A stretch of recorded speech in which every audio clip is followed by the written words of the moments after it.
নমস্কার, the news কাউন্টার.এ আপনাদের সকলকে স্বাগত। আপনাদের সঙ্গে আমি সুমিত চৌধুরী।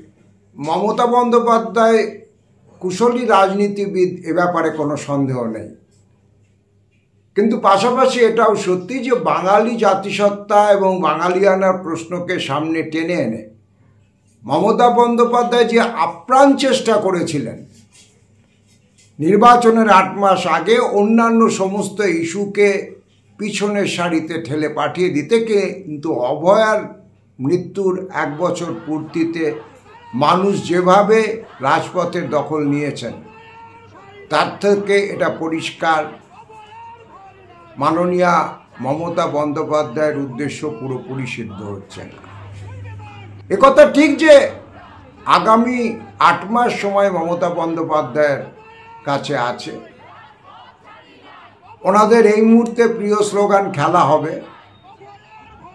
এখন মানুষের বিভিন্ন জাজ্জল্যমান ইস্যু, যে সমস্ত ইস্যু মানুষকে গত লোকসভা নির্বাচনের পর তাড়িয়ে বেরিয়েছে, দুঃস্বপ্নের মধ্যে রেখেছে, সেগুলোকে পাশ কাটিয়ে মমতা তার এই বাঙালি জাতিসত্তা ইস্যু নিয়ে কতটা খেলতে পারবেন সেদিকে নিশ্চয়ই আমাদের দৃষ্টি থাকবে। কিন্তু 8ই আগস্ট রাতের ঘটনা থেকে একটা জিনিস আরও একবার পরিষ্কার, এবং 8ই আগস্ট দিনভর যে বিভিন্ন জায়গার থেকে কর্মসূচির খবর আমাদের কাছে এসে পৌঁছেছে, অভয়ার ইস্যু মমতা বন্দ্যোপাধ্যায়কে এখনো তাড়া করে বেড়াচ্ছে। বিজেপির কেন্দ্রীয় নেতৃত্ব বাঙালি ইস্যুকে ভারতবর্ষ জুড়ে বাঙালি পরিযায়ী শ্রমিকদের উপর আক্রমণ নামিয়ে এনে সংখ্যালঘুদের সন্ত্রস্ত করে মমতা বন্দ্যোপাধ্যায়কে ক্ষমতায় ফেরার জন্য একটা লম্বা বল পাঠিয়েছেন, এ ব্যাপারে কোনো সন্দেহ নেই। কিন্তু সেই বল পাস রিসিভ করে মমতা বন্দ্যোপাধ্যায় এগোনোর চেষ্টা করছেন ঠিকই, এবং তিনি এটা আশা করেছিলেন বাঙালি জাতিসত্তার ইস্যুতে যে একের পর এক ঝড় তিনি তুলবেন, তাতে অন্যান্য সমস্ত ইস্যু ব্যাকসিটে চলে যাবে। বাস্তবে 8ই আগস্টের রাত্রে এটা প্রমাণিত, আরও একবার প্রমাণিত, বাংলার মানুষ সমস্ত অন্যায়কে চিরতরে বিস্মৃত হতে রাজি নয়।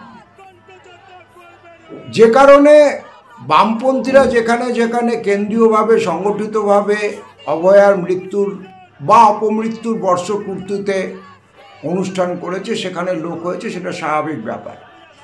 সেটা আমরা ধরে নিতে পারি বামপন্থীরা তাদের সাংগঠনিক কাঠামোর জোরে করেছেন। কিন্তু বিভিন্ন জায়গা থেকে সামাজিক সংগঠন, নাগরিক সংগঠন, রাখি বন্ধনের অনুষ্ঠান, তাতে যেভাবে অভয়ার ধর্ষণ এবং মৃত্যুর প্রতিবাদ এবং প্রতিরোধের শপথ 1 বছর বাদেও অনুরণিত হয়েছে, আমার মনে হয় সেটা মমতা বন্দ্যোপাধ্যায়ের কাছে খুব একটা ভালো বার্তা নয়।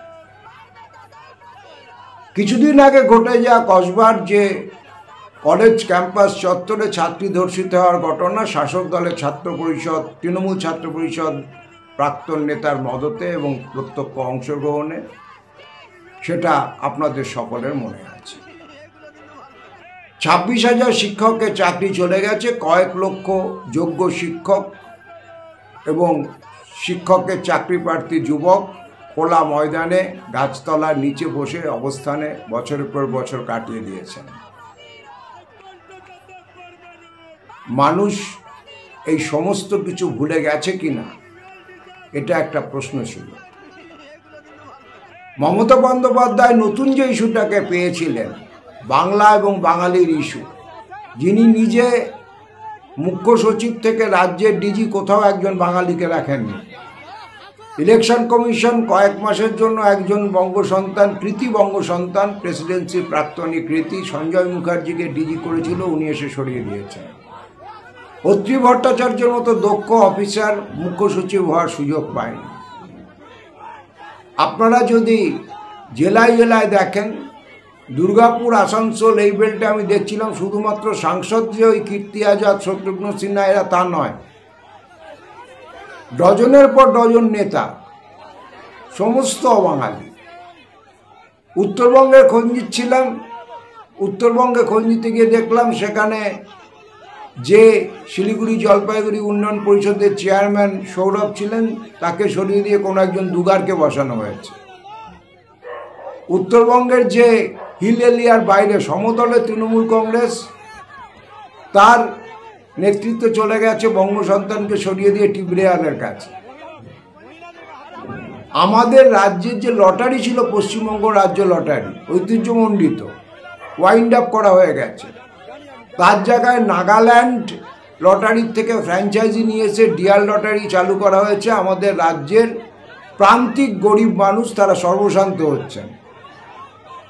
এই লটারি কোম্পানিটিকে তামিলনাড়ুতে জয়ললিতা যখন ক্ষমতায় ছিলেন নিষিদ্ধ করে দিয়েছিলেন, ওই রাজ্য থেকে বার করে দিয়েছিলেন, কারণ তিনি বলেছিলেন এটা কার্যত অনলাইন জুয়ার নামান্তর মাত্র। তো এহেন একটা জায়গায় আচমকা মমতা বন্দ্যোপাধ্যায়ের বাংলা এবং বাঙালি প্রীতি উঠলে উঠেছিল। কারণটা কি সেটা বুঝবার জন্য কোনো রাজনৈতিক বিশ্লেষক হবার দরকার নেই। কিন্তু আমার যে কথাটা আজকের রাতে বলবার, এই 8ই আগস্ট বা 8-9 আগস্টের রাতের যে সংযোগকারী সন্ধি রাত্রি, এতে প্রমাণিত আরও একবার যে বাংলার মানুষ সমস্ত অন্যায়কে চিরতরে বিস্মরণে পাঠিয়ে এখনো দেয়নি। আজকে কলেজ স্ট্রিট থেকে যে মিছিল হয়েছে, মানুষের স্বতঃস্ফূর্ত অংশগ্রহণে, চিকিৎসকদের আহ্বানে, সেই চিকিৎসকদের হাতে যে মশাল জ্বলেছে, সেই মশাল কার্যত সাহসের মশাল, অন্যায়ের বিরুদ্ধে রুখে দাঁড়ানোর মশাল। আপনারা জানেন একের পর এক চিকিৎসকের কাছে থানার থেকে নোটিশ যাচ্ছে। একই দিনে 5টা মামলার 5 জন আইও নোটিশ পাঠাচ্ছে একই চিকিৎসককে একই সময়। অদ্ভুতরে সমস্ত কাণ্ড চলছে। তারপরেও রাজপথ জুড়ে লম্বা মিছিলে মশাল জ্বলছে। সারা রাত জুড়ে শ্যামবাজার 5 পাতার মোড়ে রাস্তা মানুষের দখলে থেকেছে। অভয়ার ধর্ষণ এবং নির্মম হত্যাকাণ্ডের প্রতিবাদে, প্রকৃত দোষীদের আড়াল থেকে টেনে বার করে এনে শাস্তির দাবিতে। এই বাংলা, এই অন্ধকার রাতের মধ্যেও যে বাংলা জেগে থাকে, সেই বাংলায় আসল বাংলা। কোনো টিবরিয়াল, কোনো দুগার, কোনো নাগাল্যান্ড লটারির থলেদারদের স্পন্সর করা কর্পোরেট স্লোগান লাগানো বাংলা আসল বাংলা নয়। এই বাংলায় কার্যত প্রতিটি শাসকের কাছে, তিনি যে রঙের হন না কেন, দুঃস্বপ্ন হয়ে জেগে থাকে, জাগিয়ে থাকে। আমাদের শনিবারের যে কালীঘাট চলো অভিযান রয়েছে, ডাক্তারদের পাশে আমাদের কাছে যা খবর, কালীঘাট চলো অভিযানেও মানুষের স্বতঃস্ফূর্ত অংশগ্রহণ হতে চলেছে। সেদিকে নিশ্চয়ই আমাদের নজর থাকবে। আপনাদের সঙ্গে তার খবর আমরা শেয়ার করবার চেষ্টা করব। তবে অন্ধকারের বুক চিরে যে মশাল জ্বলছে, আপাতত তাতে ভরসা রেখে আমরা আমাদের আজকের এপিসোড শেষ করছি। আপনাদের যদি কোনো বক্তব্য থাকে আমাদের কমেন্ট বক্সে জানাতে পারেন। thenewscounter.s এখন এই পর্যন্ত। দেখা হবে পরবর্তী এপিসোডে।